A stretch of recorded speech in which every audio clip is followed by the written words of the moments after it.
ఇంకొక దేవుడు అంటున్నాడు, నీకు ప్రాబ్లం తీసుకొచ్చేది ఇంకను పూర్తిగా నా కంట్రోల్లో ఉంది అంటున్నాడు దేవుడు. ఇప్పుడు చూడండి, దేవుడు మన లైఫ్లో కొన్ని అనుమతించాడంటే, అది నీ లైఫ్లోకి వచ్చేసిందంటే ఇక దేవుని కంట్రోల్లో లేదని కాదు. ఇంకనూ కనుక మనిషి కనుక దేవునితో తిరిగితే ఇంకనూ అది నీ పైన విజయం సంపాదించిన తర్వాత కూడా ఇంకనూ అది దేవుని యొక్క వశములోనే అది ఉంటుంది. దేవుడు అంత సర్వాధికారి. దేవుడు దేన్నైనా సరే ఎప్పుడైనా సరే ప్రాబ్లం చెట్లో సాల్వ్ చేయగలుగుతాడు.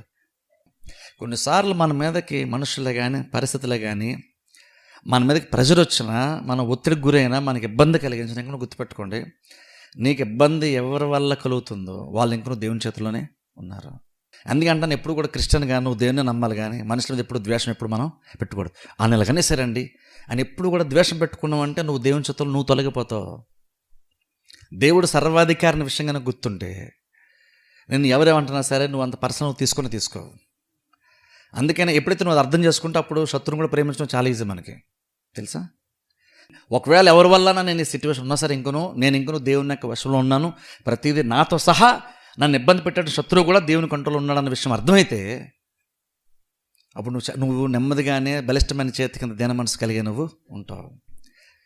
దేవుని పక్షాన్ని ఫైట్ చేస్తాను అర్థమైతే నువ్వు ఫైట్ చేసిన అవసరం యాక్చువల్గా లేదు.